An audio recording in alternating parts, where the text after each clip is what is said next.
right. Welcome to the inaugural episode of The Fantasy Variation. I am one of your hosts, Tommy Fuller, and joined with me is our two-time defending champion of our home league, Colin Street. Colin, how are you doing today?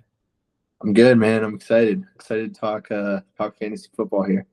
Yeah, it was definitely exciting getting to do our draft on Sunday. I've definitely been itching to do one for a paid league here. I've done some family ones, but nothing really compares to the good old-fashioned home league that we've had running now for, I think this is the 10th year. So good luck this upcoming season. And yeah, I guess we'll just be breaking down a little bit of our draft and see what we liked or didn't like from some of the teams. Yeah, 10-year anniversary. I can't believe that. That's pretty sweet. Yeah, we're gonna have to do some sort of destination draft here soon to celebrate the double digits. We should have done it this year, but stupid wedding and my brother's wedding getting in the way of that. So just had to get married, man. Ridiculous. So all right. So I guess just a quick run through of what we're gonna do today. So first, me and Colin are going to review our teams from the league we just drafted in. It's 10 teams, full PPR. And then we'll talk a little bit about our favorite and least favorite picks, as well as our favorite and least favorite teams that were put together for this league. And then following that, we'll do some bold predictions for the upcoming season. So not necessarily like week one or anything, but season-long predictions. And then I have a trivia question for Colin. He'll be giving me some as well in the future, but we've just got one prepped for today. And then we'll wrap it up with our season-long best bets. All right, Colin, I guess, do you want to go ahead and take it away with your team? Yeah, we'll get started here. First of all, it was a whirlwind of a draft. A lot of things happened that I didn't expect to happen, but I don't know. I'm not too down on my team. Starting off with Breece Hall, that was my number one guy. I think if I had the first pick, I think I actually would have taken him first overall. So to get him at 4, pretty excited about it. Then that 2-3 turn, I don't know how to feel about it. Marv it's going to be interesting. I mean, there's no doubt in my mind that he's going to have a great season, but to put up wide receiver number 1 numbers as a rookie is a risk. I mean, if the guy goes, if he gets 1,000 yards on the year, that's gonna be insane as a rookie. But wide receiver 1, who knows? And then Drake London just hasn't performed yet. But I'm hoping for Kirk Cousins to kind of change things up a little bit and get that offense rolling. Next, we go kind of into the 4-5. 4-5 I was pretty pumped with. Got Jalen Waddle. He is one of my guys that I'm targeting in every single draft. Think he's going to have a really big year. And then same with Tank Dell. CJ Stroud showed some promise last year. I know they got Diggs. I know Nico Collins is on the team. Honestly, I'm not taking either one of those two. And I think Tank Dell is going to be the leading receiver on that team. Then here's where we get interesting. George Kittle. My goodness. That was the worst pick of the draft for me. We had, who was it? We had Evan Engram on the board. And I think Tajay Spears, I liked him. I think Barrett took him after I took Kittle. I just totally panicked here. Did not know what to do and just took Kittle.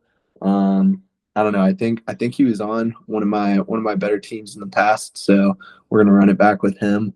Then we took Monty, the big dog. Love the guy, and then it just gets real bad on the bench. I don't know. Jerome Ford is actually my second favorite pick behind Waddle of the draft. But then we get bad. I don't know. I like Jaden Daniels, like Jordan Love, waited on QBs like I typically normally do. And I think they're going to be good. But, yeah, this bench is interesting, but we'll see what happens. Waiver wire will be utilized. Yeah, I think like I said before we started it, if you had like one more not even start worthy right away running back, but kind of just one that has some value, I think I would like your team probably more than anyone's. You touched on Breece Hall. I think I probably would have taken Tyreek if I had the first pick, but Breece Hall or CMC, probably a coin flip for number 2 for me. So I really like that value at 4. And then Jalen Waddle, like you said, he's definitely one of my favorite players as well. I was thinking about taking him in the 4th when I took Cooper Kupp. They're kind of both like guys that were ranked too low for me that I definitely wanted to be targeting at that 3-4 turn. So I definitely like that pick. I really don't hate Kittle as much as you're you're hyping it up to be. I think you're right, though. You probably could have gotten some tight ends later that are probably still serviceable. But Kittle's always good. And if Ayuk ends up holding out for any amount of time, I mean, you have probably a top 5 tight end right away, maybe even a little bit higher if you get all those targets open for him. Yeah, I mean, don't get me wrong. I'm not hating on Kittle. I still think he's going to be a good tight end this year, but the value there, there were just other guys that I think I could have gotten, and like you mentioned, taking a tight end later that might be just as good. So yeah. I think overall, though, I like your team. If you can find one running back on the waivers, I guess I forgot, and I didn't see you had Jonathan Brooks on IR. So, I mean, that could always be a good pick coming back since we have that IR spot. You're already taking advantage of it. Mm-hmm. I would agree. Yeah, I'm hoping for big things out of him, but man, that Panthers offense, who knows? It was bad last year. It should be a lot better this year, but we'll see. Yep. Well, good luck. I think you definitely got another playoff team on your hands, which I didn't really doubt that, I guess, based off your recent history. Did you have anything else you wanted to add on your team then? Nah, I think I'm good on my team. I do have some comments on your team that I'll share with you after you get through your run through. Perfect. All right. Well, I guess we'll just transition into my team then. And I'll throw your team and my team up on the screen so we can see them or whatever during cool. Yeah. The actual recording of the video. But I had the 9th pick. I was surprised to see Jefferson fell to pick 9. I'm interested to see if he's one of the guys that you were avoiding in the first round. I can see your little smirk. I think so.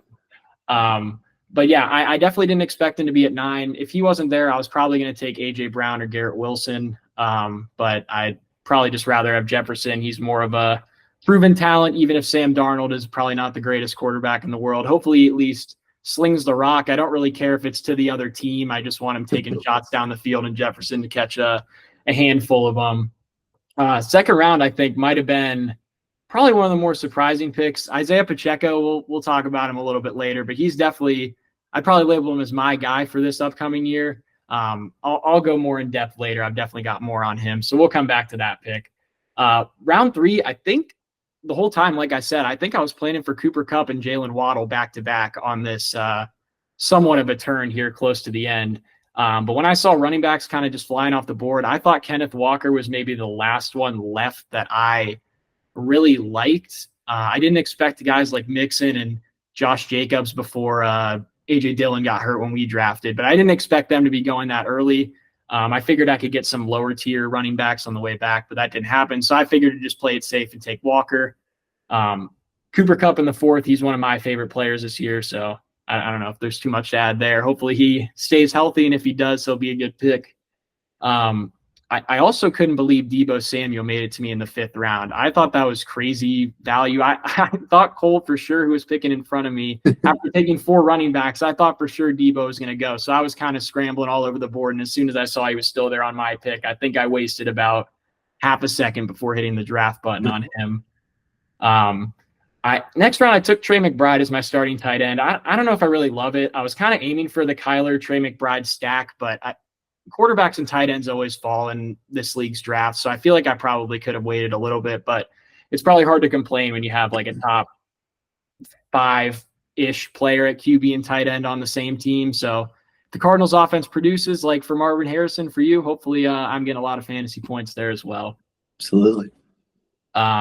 And then I think the only player left in my starting lineup I didn't talk about was Rashee Rice, who I think might be one of the biggest steals on the board. He's still at 70. I think he was at like 78 or something on ESPN when we drafted. Mm-hmm.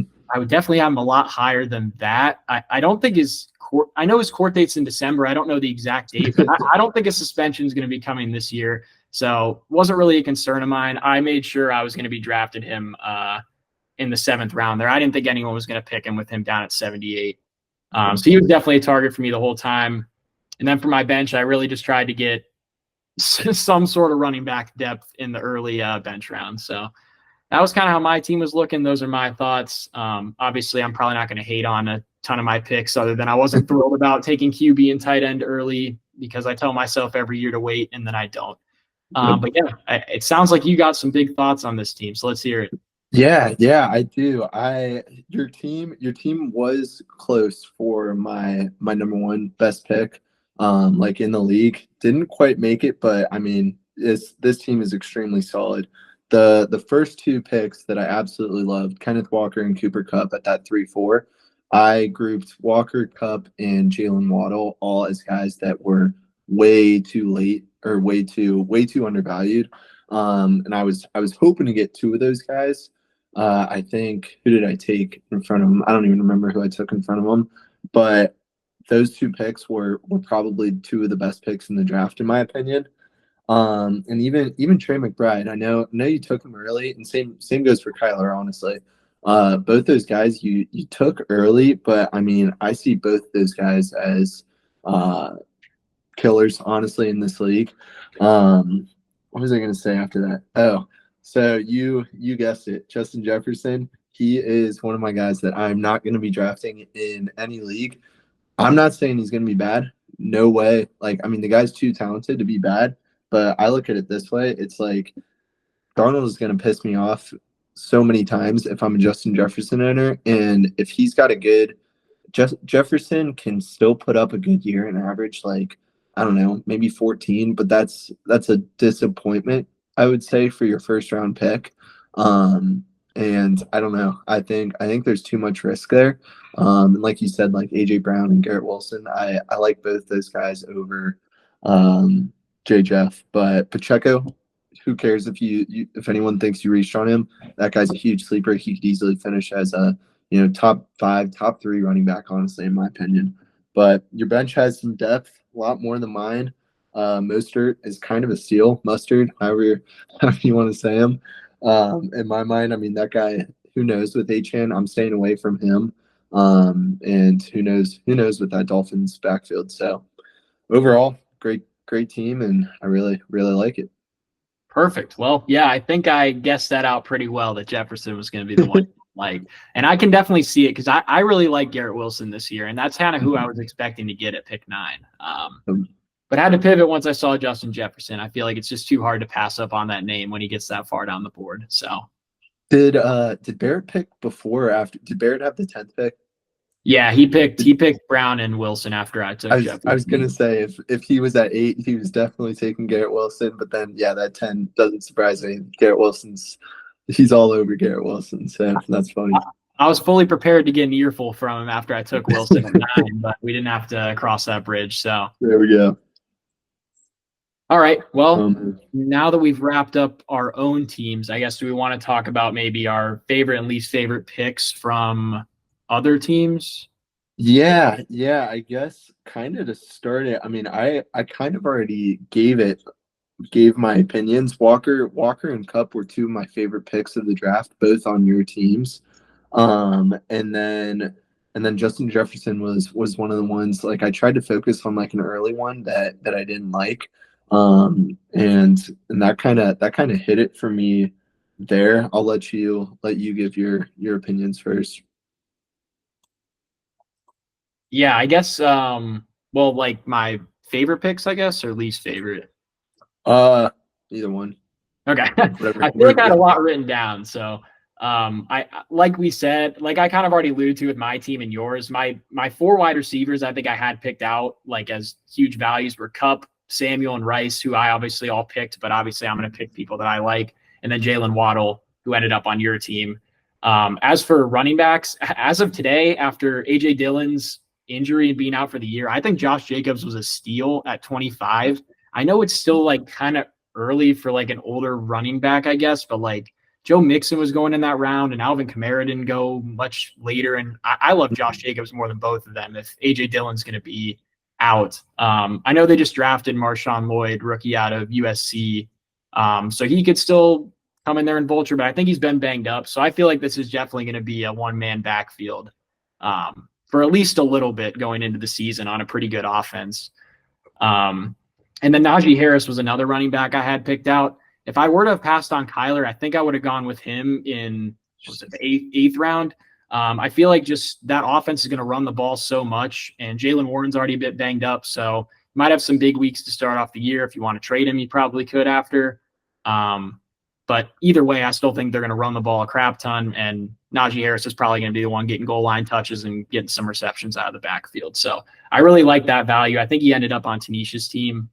And then I think other stuff I had written down was really just taking quarterbacks and tight ends later seemed to be the move. Zach ended up with Burrow at pick 103. And then you ended up with both Jordan Love and Jaden Daniels at picks 117 and 124. I thought those were just insane values. I mean, in a 10-man league, you really don't need to take a quarterback early. So I really liked waiting on quarterback, and I tell myself that every year. And then I feel like I take one more in the middle when I probably should be waiting. And then as for tight ends, I liked Jake got Mark Andrews in the 7th round. Yeah, pick 62. I had to read it again to make sure that was right. I think Kelsey went in the 3rd. Like, I don't really see any sort of difference between Kelsey and Andrews for this. Oh, totally agree.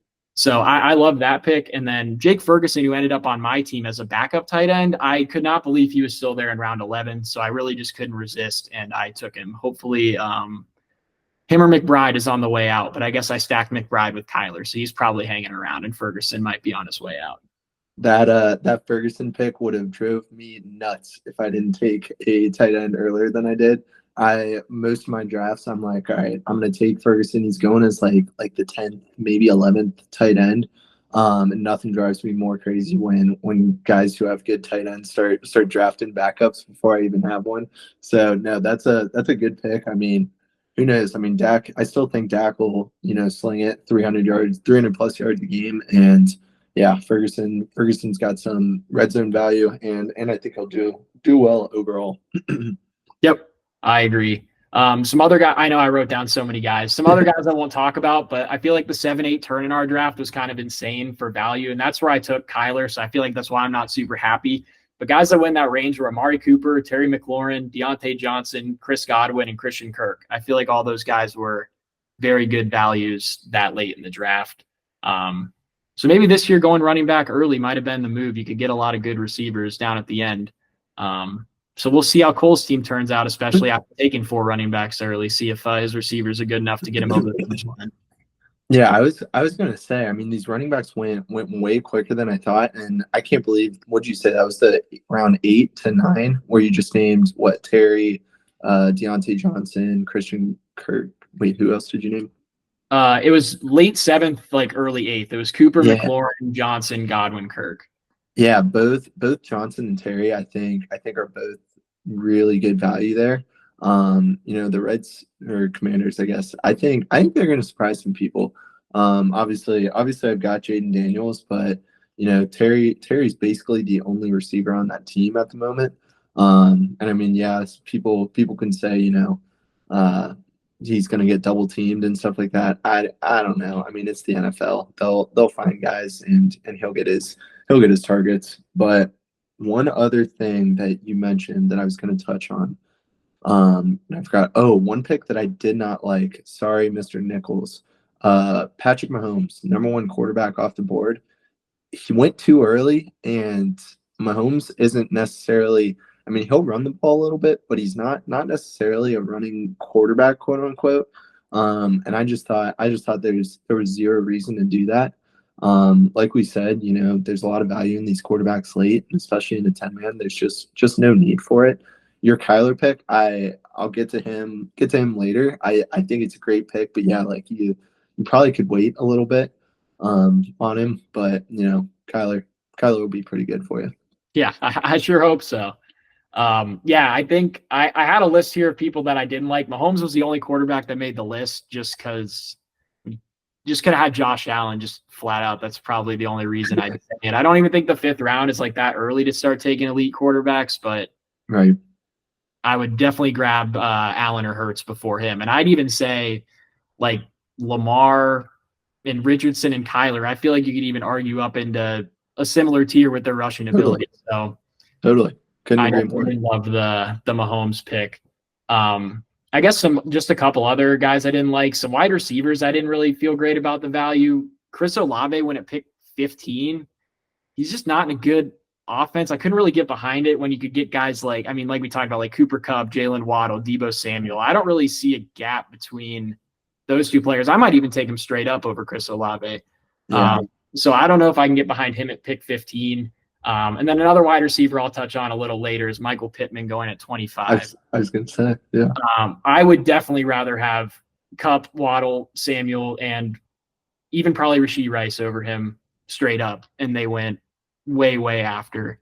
Man, Rashee Rice is crazy, but I don't disagree with you. Olave and Pittman, like if you would have asked me 2 weeks ago, I was definitely on them, and really like them. But like if I were to do a draft tomorrow, well, I do have a draft tomorrow. I'm not taking either of those guys. They're way too early. I mean, if they fall to if Olave falls to the fourth round, yeah, I'm gonna take him there. But yeah, I mean, who's the quarterback? Is it freaking Derek Carr? Yep. I mean, he's not horrible, but like he ain't a slinger, and I don't know. I agree with you. They're too overvalued.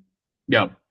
And I think just for running backs, I feel like I just had a bunch of like older guys written down I didn't like. So I feel like I was just more wanting to pick younger running backs, I guess, maybe than older. I don't need to get into any of them specifically. But then for tight end, all I had written down was Kelsey, who we kind of touched on earlier. Like the value is just not there. And not that I don't like Kelsey or anything. And then Evan Engram at 66, I also thought was just not great Really? value. You can get Jake Ferguson at pick 109. Yeah, no, that's a good point. I mean, what's really the difference between those two? Engram had a great year last year, but like if I remember correctly, like he kind of went off like the last like 2 games maybe, and that like totally boosted his like final ranking. Maybe I'm taking it wrong, but like he finished like number 2 maybe.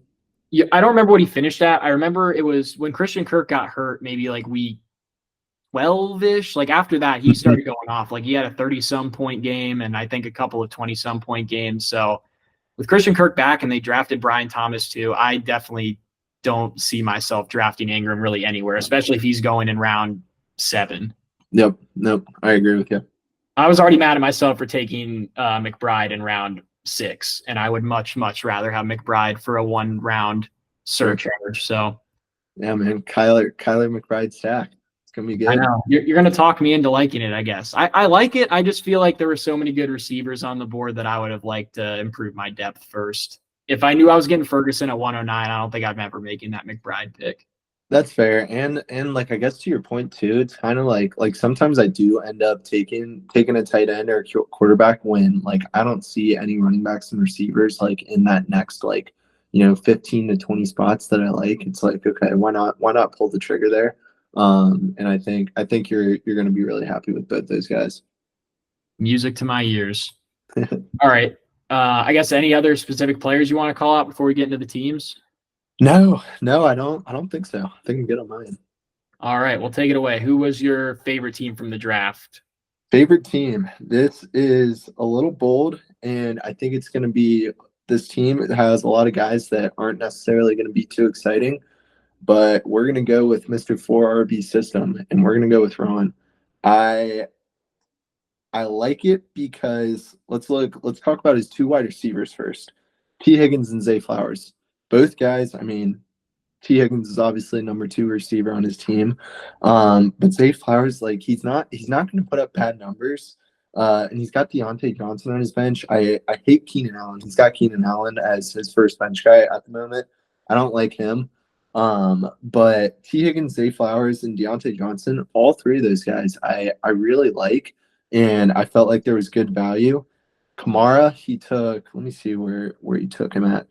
He took Kamara 33rd. I don't know. A lot of people will say that's way too high. I think the dude's, I know he's getting old. I think the dude's still going to get 5-6 catches a game.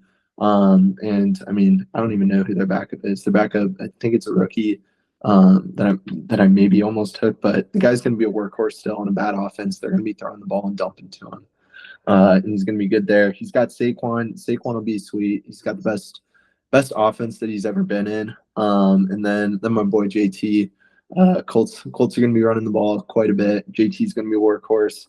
And Kyle Pitts too. I mean, Pitts with Cousins, who knows? I mean, beating a dead horse here with Kyle Pitts. I mean, the dude's just disappointed every single year. But I liked him. Kyle Pitts was a guy that I was definitely taking. And then he waited on a QB. He's got Dak. Dak's going to be fine. I mean, I don't even know. Dak probably finished like top 5 QB last year. And I mean, what's the difference between Dak and a guy that you're taking in the 8th round? There's really not much. So Cole, I'm gonna go with the 4 RB system and say that's my best team. Yeah, I actually, funny enough, I almost wrote down him as like one of my co-best teams, and I feel like I didn't really love all of his running back picks. Like they weren't all my favorite at where he got them, but it's like some of them are going to work out, even Yep. if I don't love all of them. I like Joe Mixon this year. 3rd round's kind of high, but It's too high, but it's not bad. running backs are going so early that you kind of have to. I'm definitely out on Kamara in the 4th. He was one of the guys I had written down. He was so inefficient last year. I just can't imagine that the Saints are like, we want to improve our offense. Let's keep dumping the ball off to Kamara the whole time. So I don't know if that's going to keep up. And then they also have Javonte Williams and Taysom Hill, who are going to take away some goal line touches. So I don't really know if he's going to score a lot. It's really just all going to come down to how many receptions he's going to get. And his pace last year was completely ridiculous. So I don't see him repeating necessarily. But like I said with Cole's team, I may not love maybe all the running back picks, but some are going to work out. Like you said, he got a pretty late round QB and tight end who I like both of them. And then I don't think his receivers are all that bad for starting the draft with 4 running backs, since like we already said, you got so much receiver value. I think I'd like his team more if he took Debo instead of Zay Flowers, for example, like something like that. But I think his like roster build is really good. You're going to have a hard time finding a team with better running backs than his. Definitely. Let's hear your number 1. Yep. I think my favorite team out of everyone's that I've looked at was actually the Ironheads. So I really like Dak's team. I already talked about Tyreek Hill, how I thought he's the best player on the board. He got him at 3rd overall. So I already think that's a steal right off the bat. Derrick Henry in the 2nd. I mean, with how early running backs were going, I feel like he's definitely a tier above guys like Kenneth Walker and Joe Mixon, Alvin Kamara, guys who weren't even going that far behind him. So I love that pick in the 2nd. I really like DK this year as well. I already talked about how I didn't really like the Kelsey pick in the 3rd, but it's Travis Kelsey. I mean, you can't really go wrong. And I feel like he did a good job of filling in his other positions in later rounds. We already talked about Kirk. I really like him in the Jaguars offense. That should be pretty good. He's already Lawrence's primary target, and they have great chemistry together. We've already seen that. Malik Neighbors is kind of hard to grade, I feel like, just because that offense is so bad. But I've done like a handful of mock drafts on Underdog, like where you can pay a few bucks and draft like as many teams as you want. And Neighbors goes insanely early. So I feel like getting him in the 5th round is probably some good value if he ends up panning out. Or at least if this offense is competent. I really shouldn't even say anything about him panning out because he's obviously a good player. As for his running back too, I feel like this is kind of the only problem is I don't really love like Stevenson or Zamir White, but like out of those two and Tony Pollard and Zeke, I have a hard time figuring that all of them don't work out. Like I feel like they'll always have a guy or two to plug in there that'll work. I was going to say, I mean, I don't hate Stevenson. Their offense is going to be atrocious, and it's going to piss you off. But then Zamir White could be good. I mean, this guy's still young. I think Zach's team does have depth there. Like you said, and yeah, man, I'm agreeing with everything.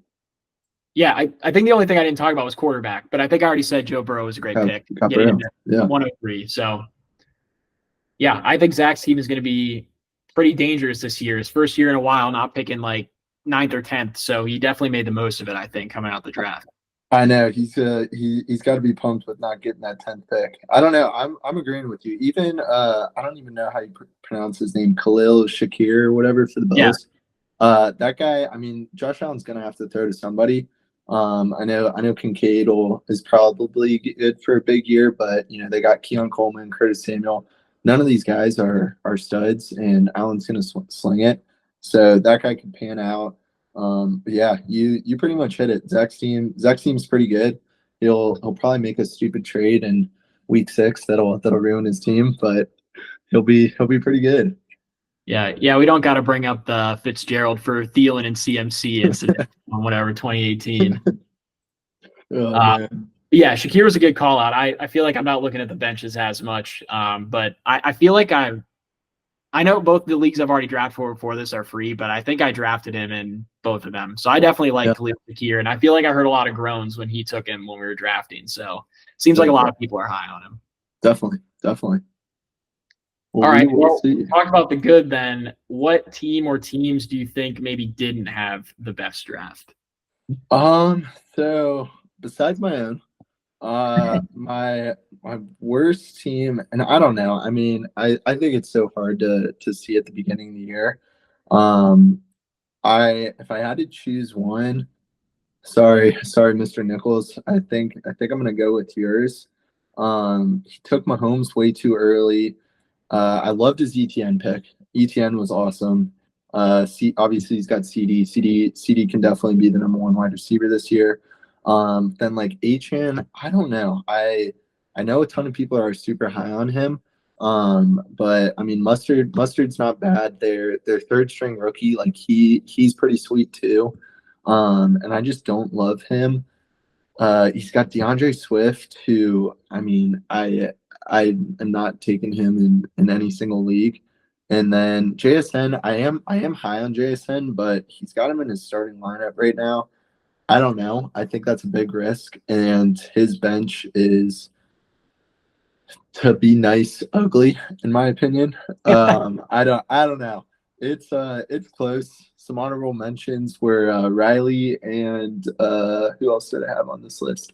Elgin, but I won't get into them too much. Like I said, I mean it's hard to tell who the worst team and best team is at the beginning of the year. Nichols' team, I usually never hate his. I think we have kind of different strategies, and he always surprises me. So we will see. I don't know. I was gonna say I feel like you always like his team because he always takes a lot of running backs early. And this That's year, fair. That's fair. I guess he still did. He still took what 3 in the first 6 rounds, but he was actually one of the 2 teams I had written down as well. And the only reason for both of them is because I'm just very unmoved by the flexes. We start 2 of them, so they're pretty important to have 2 good ones. Yep. I mean, looking at my team, I had Deebo Samuel and Rashee Rice. I mean, obviously, I'm a lot higher on Rashee Rice than probably a lot of people. But I think both of them are miles better than DeAndre Swift and JSN. Definitely. So that was kind of the main thing I was looking at there. I love Mark Andrews, though, as a pick. And CeeDee Lamb, I think, was probably – I mean, I never had to figure it out, but I think he's probably top 4, maybe even higher for me. So I don't think taking him at 2 was bad or anything. I love the Mark Andrews pick, like I said, but Patrick Mahomes that early is definitely dragging it down, and that's probably why the flexes aren't as good as they probably could be. Definitely. There's too much value there where he took Mahomes. I mean, did he take him in the third or fourth? I think it was the Or maybe fifth. fifth. Maybe fifth. Either way, no matter where he took him, first QB off the board, there was no reason in my mind to do that. Like you said, could have had a lot better of a flex there. But hey, who knows? He could easily end up being the best team. So Yep. I think the only other team I had written down, and it's basically for the same reason, was Dean's team, and you hadn't mentioned them yet. Obviously, I'm a Lions fan, so I like Sam Laporta from a real life perspective, but I just think there was too much value at tight end to be taking him at the 4-5 turn. He was very touchdown reliant last year, so even though the Lions offense is going to score a lot, I could definitely see his double-digit touchdown mark coming down a little bit. So I don't know if I see like a big separator between him and, like, we keep coming back to Mark Andrews, for example. Like I think they're basically the same player, and Jake got him for 2 to 3 rounds cheaper. So I think that pick probably causes flexes to not be super great. They are Calvin Ridley and Jalen Warren right now, and Jalen Warren might not even be playing week 1 or 2. I saw he picked him before Najee Harris, so that was definitely a pick that I was scratching my head on. I would definitely rather have Najee. So yeah, similar reason, just the flexes aren't super good, but I like Puka, I like DJ Moore, and his running backs are solid with CMC and James Cook. Najee sucks. Jalen Warren over Najee. I won't hate on that pick. I love Jalen Warren. But yeah, I think Dean's team too. I mean, his bench is not good, in my opinion. And I mean, fantasy, you always got to have a good bench. I'm hating on people's benches. My bench sucks too. So we'll see. But yeah, good points there. Well, yeah, when I guess we're hating on the flexes, you're not probably going to expect the bench to be super deep. So, True. True that. all right, well, I think Awesome. that wraps up our best and worst teams. So I guess we can move into our bold predictions. You want to Yeah. just like, alternate? Do you have two or three? I forget. I've got two, and then I've got some honorable mentions. All right, So let me start then because I got yeah, three, and then after we do we'll alternate my three and your two, and then you can sounds good. rattle off your honorable mentions. So my first one has to do with my team, and I think this is the only positive one that I had. The other two are more negative on the players, but I have Isaiah Pacheco finishing as a top 3 running back. I have him ranked at 4 overall, so it's kind of just hoping that one of those, not really hoping, but assuming one of those guys underperforms, misses a couple games somewhere, he could eclipse that RB3 spot. I definitely have Brees, Bijan, and CMC over him. But I could definitely see Pacheco having a giant year this year. Obviously, he's on the best offense in the league, and they just added a lot of weapons, which you would usually think isn't great, but it's just going to get him down by the goal line a lot more. I think that he can get a lot of carries on the goal line, which obviously are super valuable for fantasy. And then probably the biggest reason that I'm on him is for a big uptick in pass catching this year. So Jerick McKinnon was injured, I believe, after week 15. And after that, going on, they played 6 games, including the playoffs, where Pacheco was in, and he averaged 4 targets per game in those 6 games, which was a huge increase from what he was seeing before. So Jerick McKinnon's no longer there this season, and their backup is either CEH or a rookie fullback / running back, Carson Steele. So I don't really see either of those guys taking a lot of work away from Pacheco. I think he's going to be full-blown workhorse here, not really sharing a whole lot of touches on a great offense. So I don't really see why he's going later than where I took him, but I'm happy to scoop him up as often as I can. And like I mentioned on those underdog drafts, I think running backs are a lot less value because you have to start 3 receivers, but he goes in like the 30s. I'm grabbing him pretty much every single time in one of those drafts as my RB too. No, definitely. I honestly don't even think that's that bold. I mean, he's going in that same group as like Saquon, JT, Kyron, who else? Achan, did I say Derrick Henry? Like all that group. I mean, I can totally see him being at the top of that group. And then like you said, I mean, obviously McCaffrey, Bijan, and Brees are ahead of him, but no, I totally agree. He's definitely a guy that I like. And we will see. I like the pick. Perfect. I'm glad you agree because I don't think you will agree with the other ones. All right, here we go. All right, so I'll start with one of mine. I don't know which one I'm most confident in. I guess I'll start with one that's on my team. I'm gonna go Jerome Ford will finish as a top 15 RB. He's going as like 30, like in the 35th to 40th running back range, which I feel is ridiculous. I don't see why the Browns offensive line is one of the best in the league. They've always been a running team. I think this is kind of a bet on Chubb not to be that good. I mean, obviously he's missing the first 4 weeks, but I don't know. Even if Chubb's back, I mean, even if they're splitting carries, I still think he's going to put up numbers. And I don't know. I'm going to go top 15. He's going way too late in my opinion. Yep, I agree. It's really just going to come down to when Nick Chubb comes back and what he looks like. I don't know if I'd go out to say he's going to be a top 15 running back, but like you said, before Chubb gets back, I mean, it's going to be at least 4 weeks. I think he's already on the pup, so it has to be at least 4 weeks, but it's probably going to be closer to 2 months, I would guess, if they're already throwing him on there. And I think he'll probably be definitely a serviceable RB2. So I'd say top 20 right away while Nick Chubb's out. Yep. So pretty close to your top 15 pick there. And then, yeah, if Chubb's out for a significant portion of time, then you get him all year. I mean, that's going to be a great pick. So a lot of upside there. I like that pick as well. It's bold, but you know, I can see his route there. That's why they call it bold predictions, isn't it? Yes, sir. All right. My next one also has to do with running backs. I guess I'll stick with the theme. I didn't think putting just one of them here was bold enough, so I had to go with both, I think. And it's just because they were both picked in the top 6 running backs. But I don't think Taylor or Barkley will finish as a top 6 running back this year in fantasy. So in our draft, Taylor was 4, and then I took Pacheco as a 5th running back, and then Barkley went right after, so the 6th running back. So that's where I got the 6 from. But I really just have a lot of concerns about their offenses. I feel like they're in very similar situations with having a strong, not necessarily just a running quarterback, but one that's also strong, that's useful around the goal line. Definitely. And then they're also just not going to probably be great pass catchers from what I've seen. Taylor, I didn't realize how little receiving work he got last year. And that was with Gardner Minshew, who I would expect to be a guy who would check down the ball a decent amount compared to Anthony Richardson. He only had 23 targets in 10 games last year. So just over 2 per game. That's not really going to give you a whole lot through the air. And that's where you can really pick up a lot of your PPR points. And then as for Barkley, he's obviously always been a great pass catcher throughout his years in New York. But the Eagles really just don't throw the ball to running backs because Jalen Hurts can run the ball when the pocket breaks down instead of just dumping it off. DeAndre Swift, who you would think is a very big-time pass-catching running back, played 16 games for them last year and had 49 targets. So I figure Barkley, maybe he'll be a little bit higher than that.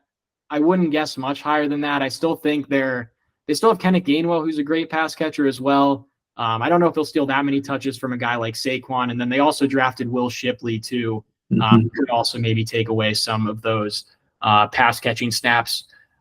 So yeah, I really am not high on either of them. That's when we were talking about Cole's team. I was like, I like his strategy, but I think I just would have pivoted to different running backs if that's the direction he was going to go. So that one probably I think is my most bold because I need both of them to be missing the top 6, and running backs are so bad this year, like we've been talking about. But yeah, I really don't like either of them this upcoming year, or where they're going.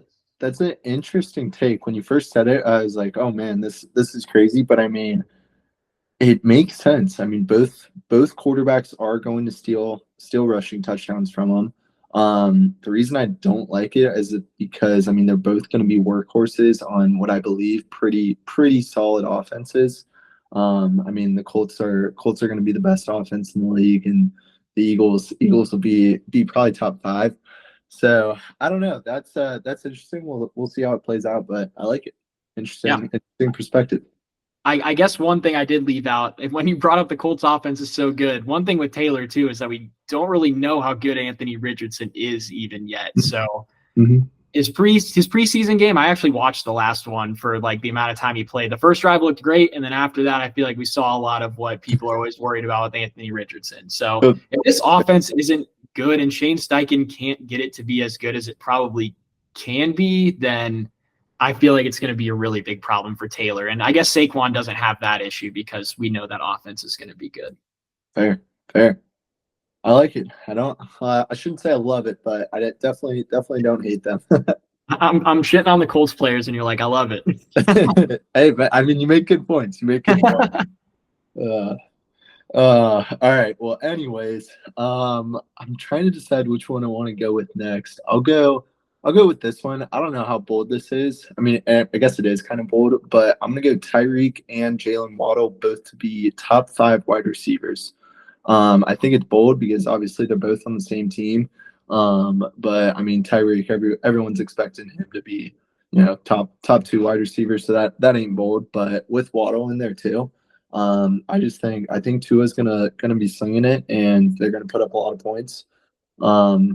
Yeah, honestly, not much more to be said there. I think they're both gonna go for 100 yards plus each game, or multiple times, I should say. And if they're scoring touchdowns, I can definitely see Waddle getting in that top 5. Yeah, I love Waddle this year, like we've been talking about, and I feel like that is a good bold pick there. To say like top 5, because actually I have them. I made rankings like by position. I didn't really do overall, so that's why I don't know like Lamb versus CMC like what I would have done, for example. But for wide receivers, I had Waddle at 10, and I feel like he was way lower than that on a lot of draft boards. And I have Tyreek at 1, so I really like that pick. And we'll talk about Waddle's touchdown regression later, but he only scored 4 touchdowns last year, so I feel like there's a lot of room for him to bounce back and get a lot of points on that high-powered offense. I like that pick. Definitely. All right. You say you had another one? Yeah, I got one more.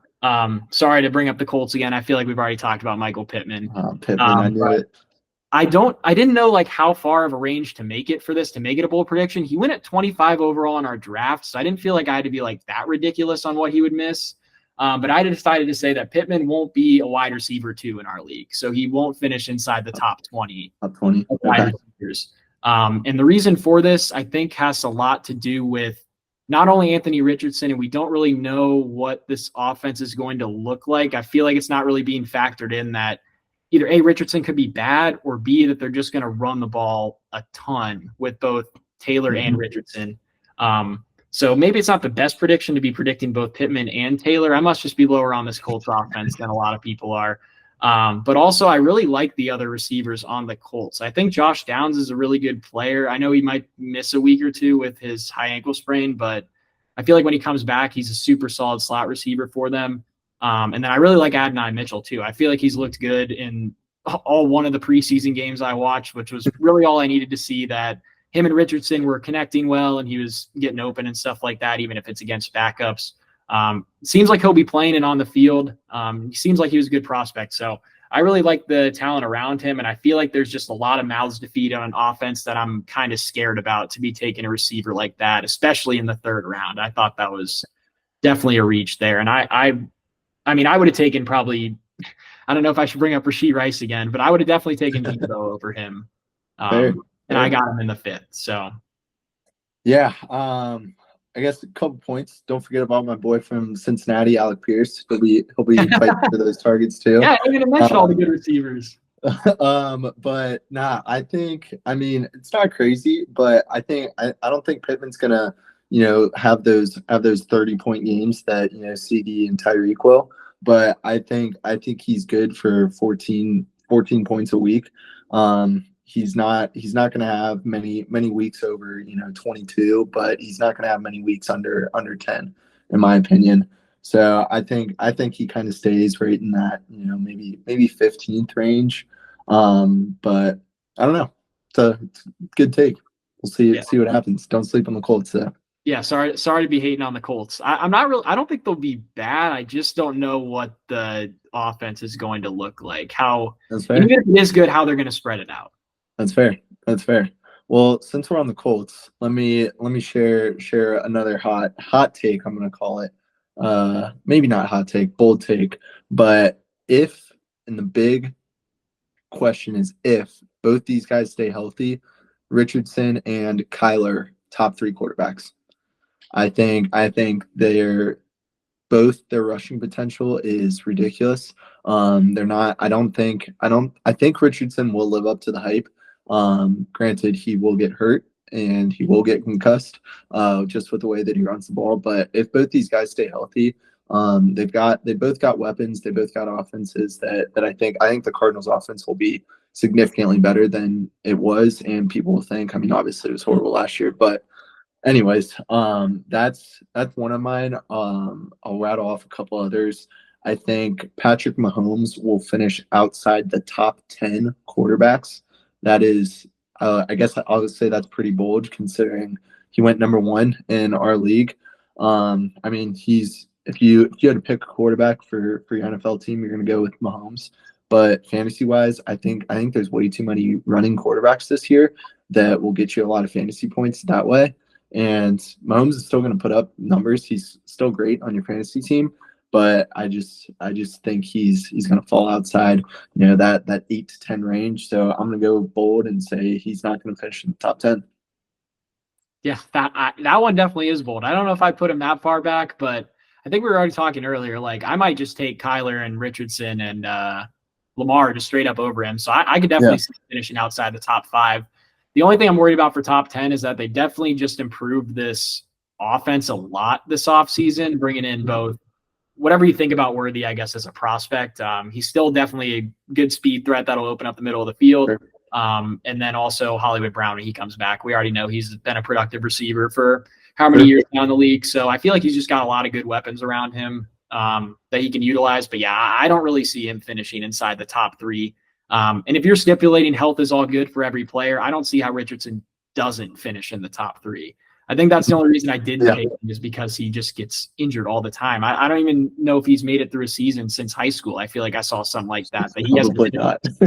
So yeah, I Yeah. think if healthy, I think he's probably almost a lock for top 3. Kyler, I'm a little more worried about. I don't know if he has as much rushing upside as guys like Hurts and Allen, Richardson, and Lamar. So I don't know if I could see him finishing top 3, but I really love Kyler this year. Obviously, he's my quarterback. Yep. So.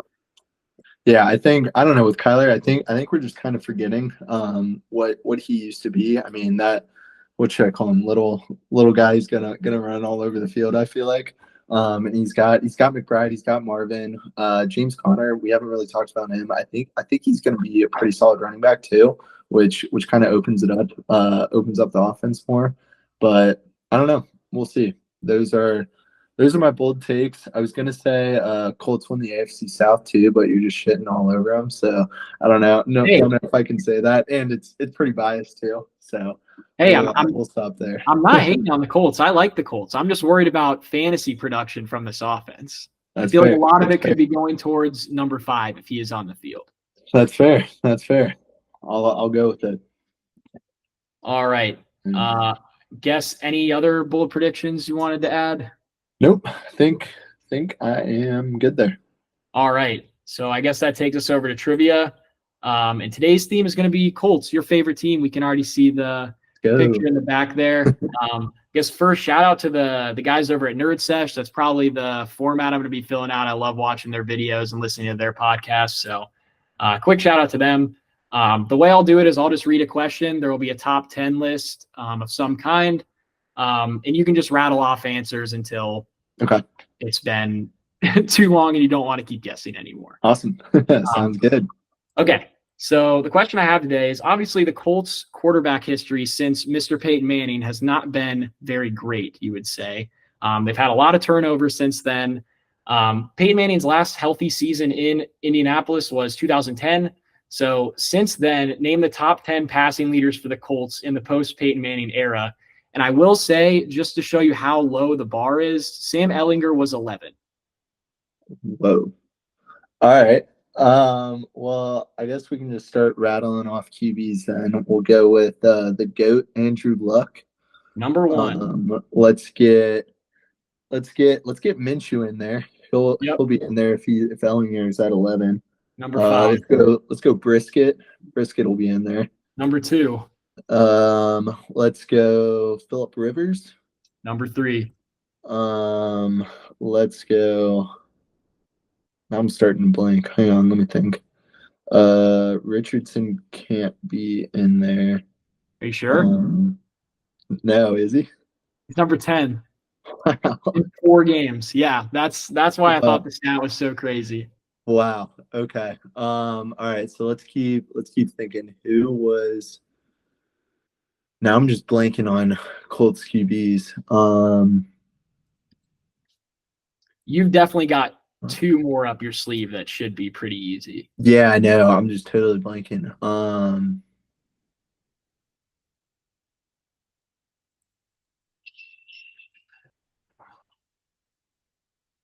Oh man. Does 33-0 help you at all? Matt Ryan. Yep. Jeez, man, I kind of forgot about Matt Ryan. I ain't gonna lie. That's honestly understandable. Who's the other guy I'm missing? You got a hint for the other one I should know? He was an MVP candidate at one point a long time ago, but he's an MVP. Been a bit. And I wouldn't say he's done much since then.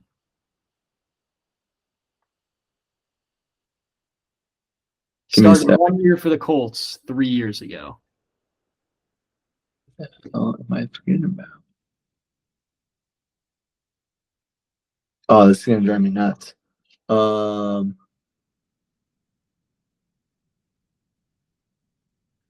I guess take it one step further. After he got hurt during his MVP caliber season, he watched his team win the Super Bowl from the bench.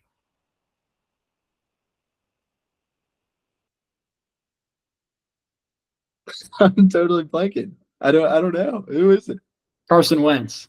Carson Wentz. Oh my God. How did I forget about Wentz? That's also understandable. You probably want to be forgetting a lot of these quarterbacks. I mean, Wentz is Wentz top 5? Number 4. Yeah, 4. Damn. Yeah, Okay. only the top 2 guys, Luck and Brissett, played more than 17 games for the Colts. Dude, I was gonna say nobody played too many games for him. Shoot. So how many guys am I missing? 2 more. You're missing number 7, 8, and 9, and all of them are definitely further back. So I don't know how easily they'll be to get. One of them is definitely more well known for his time on the Seahawks, and he played for the Colts when he was really old. Seahawks. I wouldn't say he was good on the Seahawks, though. Oh man. Yeah, now I'm embarrassed. Now I'm in my head. I'm getting exposed. Now you got it. Shoot. And then I guess if you don't want to get hung up on this one, the other 2 guys were the 2 guys that started in 2011. So the year before, like, you picked Luck. And they lost those games. That's where I'm struggling. I can't remember the first 2 guys after Peyton. Yes. What do you do to a wall when you need to color it? You paint it. Painter? Yeah. Matt Painter? Is that his name? Painter. Jeez, I wouldn't have got that one. I don't know about that one. Who's the other one post Peyton? I'll come back to Seahawks. You just want like a hint? Sure. He's definitely more well known for being on TV, and his famously bad play to get a safety was on the Lions. Is that Sanchez? No. Who went? I thought of the butt fumble automatically. Shoot, I can picture it. I don't know. I don't think I'm gonna get it. Dan Orlovsky. Orlovsky. Damn. Played 8 games for the Colts and amassed 1,201 yards to get on this list. Jeez. My goodness. Wow. And I guess this more Seahawks guy, he had a brother that was also a quarterback in the league. Oh, freaking oh my God. Hasselbeck. Yeah. Yep. Yeah. Duh. Matt Hasselbeck, number 7 on the list. Duh. Damn. Yeah, I should have known that.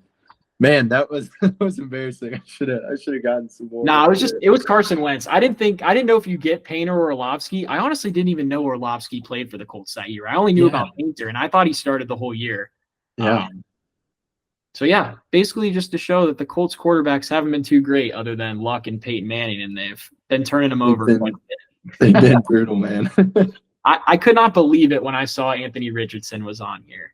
Yeah, like I was like, all right, well, he can't be on there. He is. That's insane. He's already beat out Sam. Oh man, yeah, I'm mad. I'm definitely mad about Wentz. I should have gotten Wentz, and then I didn't get Matt Ryan either. That was a bad one. But hey, it's all good. Other 3 I'll forget myself for. We're warming up to the trivia. It's all good. Next time I got a fantasy one for you instead of Colts, so we'll see. All right. There we go. All right. So I guess our last segment then is just we'll do best bets every single week of the NFL season, but we're going to do our best bets for the year. So we've each got 3 bets picked out here. Colin, you want to kick us off? Yeah, probably my favorite one just for the value and the payout, obviously, is Breece Hall, Offensive Player of the Year. Got him on FanDuel at plus 1,800. I kind of feel like he should be more of like the plus 1,000 range, honestly. Yeah, I think like Tyreek, CD, McCaffrey were ahead of him. Probably some others that I can't remember off the top of my head, but obviously I'm really high on Breece. I was a little concerned with, like, at first when I saw that, I was like, well, don't quarterbacks normally win that? And no, they don't. Mahomes was the last one to win it, and it was 2018, I think. So it's pretty much always been a positional player since then. So really love that one. I think there's a lot of value there. And obviously I'll be rooting for Breece all year. Locked that in before I picked him too. So not just bias on the fantasy team. Perfect. And I can attest to that as well. I already had the ticket in my text before the draft happened. There we go. All right. I guess you want to give yours? yeah, I'll read my player prop one. We've already talked about this guy a whole lot this episode. I have Jalen Waddle over 5.5 touchdowns. I said earlier he scored 6 and 8 each in his first 2 seasons. I guess I don't know if I said that part, but he only scored 4 last year. This offense is just way too good to not be producing touchdown scorers. Mostert, I want to say, had 20 plus touchdowns last year. I can't imagine that that's going to repeat, and some of those touchdowns are going to be moving towards other players like Jalen Waddle. So I just don't see how, if he's healthy this year, he doesn't score 6 times in 17 games on such a high-powered offense. Absolutely. I love it. Gonna be adding that one to DraftKings or FanDuel right after this. Perfect. I'm adding yours too. I just don't know what all of them are except for Breece Hall. I knew that one. There we go. Well, this one too. I got Josh Allen over 3,750 yards, minus 120 on DraftKings, and I cannot believe I think it is still there. It's still the same odds, and still the same yards. I don't know. People are going to be like, well, they lost Stephon Diggs, they lost Gabe Davis. Who's he throwing to? I really don't care. It's Josh Allen. He's going to put up numbers. I forget what the number was, but like if he plays every game, like he's averaging to hit that number, it's like 230 yards or something. If you take out the last game of the season where he most likely won't play because they'll already have clinched playoffs. It's still under like 250 or something. I don't know. I'll have to check my math. I might be speaking out of my butt here, but anyways, he's gone over 4,200 the last like 4 years. Like I said, I get Stephon Diggs is not there. Gabe Davis is another one. I don't care. He's gonna find these receivers. That number is just way too low for me. And I like it. Yeah, I agree. I feel like a lot of the quarterback lines are really low. I know they have to factor in like injuries and stuff, but I feel like Allen's is definitely too low. I saw Goff's was higher. I really like Goff this year from a statistical standpoint, but he just, I don't know. He's not Josh Allen. Even if Josh Allen doesn't have weapons, you already know he's going to produce. So I really like that pick. And I forgot I knew that one too. And I already actually bet that one. I don't have the Breece one in yet, but I already have the bet in on Josh. So there we go.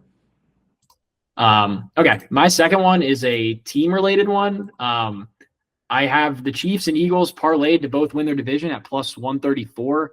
I feel like I don't need to talk about the Chiefs much. They're like minus 300 though, so I couldn't really put them on like my best bets for the year. But as for the Eagles, the Giants and Commanders are both not going to be winning the division, to put it nicely.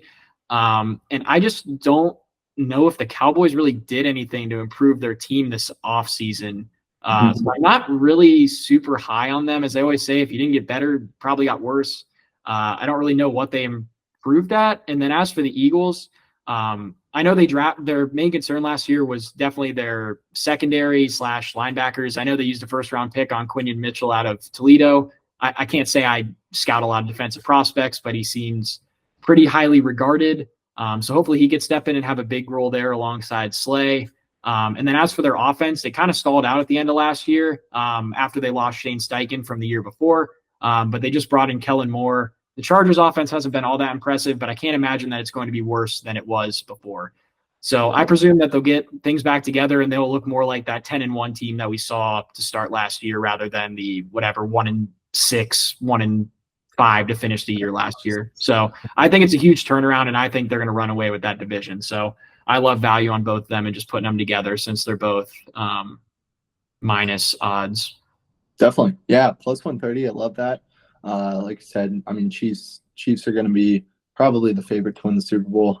They should have no trouble in that division. And yeah, I mean, I'm with you. That Eagles offense is sweet.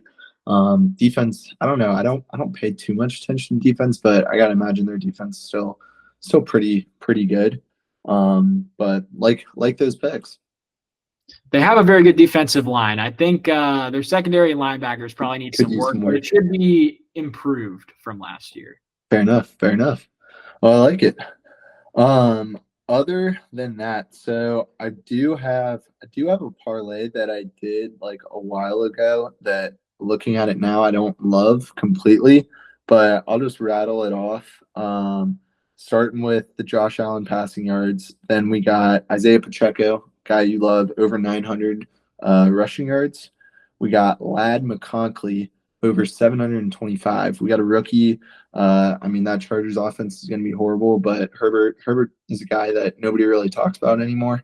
Dude's still pretty good. I don't know who he's going to be thrown to, but I'm going to hope it's Slad McConkey. Is that even how you pronounce it? I don't even know. Then I got Tank Dell, another guy that I like, over 825. And this one is probably the one that I don't love the most, but had to do it. Michael Pittman over 950 yards. So we'll see. It's a flyer. I threw $10 on it to win 243. Will it hit? The odds are highly no, but love those. I'll probably look into Pacheco and Tank Dell more. Just as straight bets probably. And then another one that I was thinking about. So McBride is over 4.5 touchdowns. I kind of like that. Like we talked about, we like a lot of guys on that Cardinals offense. And then two others, Colts to win the AFC South. Not that over 8.5 wins. Their win total is 8.5. I like them to win 10 games this year. I don't know. It's biased in me talking, but I think that offense is going to be good. Defense is not bad. So we'll see there. And then last one, I don't know how to do this, but I love the Packers or Lions to play the Chiefs in the Super Bowl. I don't know if I can bet that anyway. But I think those both the Packers and the Lions are going to be way better than people think. At least the Packers. I think a lot of people are high on the Lions. Packers will be really good, and then Chiefs. They've obviously won it a lot the past few years. So we'll see. I love that last one. Well, obviously I'm not going to be hating on the Lions as a Lions fan. Obviously the Chiefs are a good bet. As for the Packers, though, they really scare me as a Lions fan for this year. I really like their offense.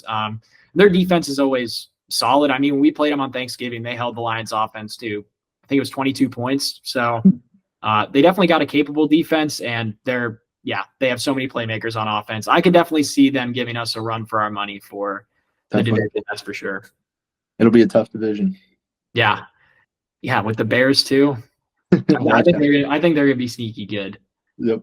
All right. And speaking of the Lions, I got my definitely boldest best bet of Jared Goff winning MVP. Now, hear me out for a second before the fan pick stuff comes in. Comments are already blowing up. Yeah, exactly. So the Lions, first of all, play 14 games of their 17 inside. So we don't have to worry about that, cold Jared Goff can't throw moments and stuff like that. We don't have to deal with that. We play in Green Bay and in Chicago, obviously. And the last one is in San Francisco. So I can't imagine the weather is going to be bad there either. So give me 15 out of 17 games for Goff in indoors or good weather. I think that's going to be just a huge boost for his stats. The only thing I'm kind of worried about is the receivers aren't that great if Jameson Williams doesn't really come along. So that could probably cap his ceiling on his passing yards. But I think if this offense is really good, which I expect it to be, and the team wins a lot of games, like we're saying like first or second in the NFC, and it's because Goff has a lot of passing yards, I could see them giving a lot of the credit to him and him actually sneakily coming home with an MVP. I mean, we saw it last year with Brock Purdy. If it weren't for that stinker he put up against the Ravens in one of the last weeks of the year, he very well could have won MVP. Not that I totally would have agreed with it at all, but that's how they vote. And I'm sure Goff will not be anywhere close to the most valuable player this year, but he might put up stats like it. Absolutely. Absolutely. When you first told me that, I know you told me that a couple of days ago, I was a little hesitant, but the more I looked at it, I mean, one, there's great value on it. The inside stat that you got, like basically 15 out of 17. I mean, that's kind of underlooked, I think. I mean, not many people are going to be looking at that. But like you said, I mean, what does the MVP kind of comes down to? Who wins the most games? I mean, you're not winning MVP on a 5-win team. So I can totally see the Lions winning 11, 12 games. And I really like that pick. I'll be locking that in with you. Perfect. I don't think I said it's at plus 3,500. Yeah, that's awesome value. I think the main thing is the Lions are going to have to win 13 games, I think, a minimum for it to happen. I'm not saying that's a lock by any means. I think I picked them to win like 11 or 12, but if it does happen, I could see Goff getting a lot of the credit for it. Absolutely, absolutely. As long as Monty doesn't steal all his touchdowns. Although, but we'll be good there. Oh no, that's good. I think the yards are more important. Well, that's fine if we go all the way to the one and Monty runs it in. I'll be happy from a fan perspective too. So I wouldn't be mad if that's the outcome. Fair enough. Fair enough. Well, very good. Do you got any other best bets for the season or anything else you wanted to add? That's all I got. Awesome. Well, that will probably conclude our very first episode. Moving forward, I don't know how long this one's going to be. Probably a little longer than we anticipated. We're kind of gonna see how things turn out and how long we want to go. But I'd anticipate the regular season videos being a little shorter than this one. Maybe a lot shorter. I don't know. But kind of what we're gonna do each week is review the Shovel Mitch League. Obviously, the most important thing. That's what all the people listening to care about, obviously. But then we're going to take a look at the love-hate from the ESPN list. I don't know who's doing it now. Matthew Berry ain't there anymore, unfortunately. But we'll be kind of evaluating our picks. So like if the ESPN crew thinks, I don't know, Jalen Waddle is 15th best receiver and they hate him this week and we like him, we'll kind of give our opinions on that. And then we'll be doing some start sits. So we'll probably just find some good ones that are controversial and kind of give our opinions on that. Probably gaze the thousand comment section from our videos from people asking us. And then we'll continue with the trivia. Hopefully I don't get as exposed as I did today. Tommy will be on it. I've got some good ones for him that he'll excel at. And then we'll give some weekly bets. We're kind of thinking we'll do a player prop and a game pick each week from both of us, but we'll keep track of that record just as something fun to do and see who comes out on top. But with that being said, Tommy, you're all good. That concludes our first episode of the Fantasy Variation.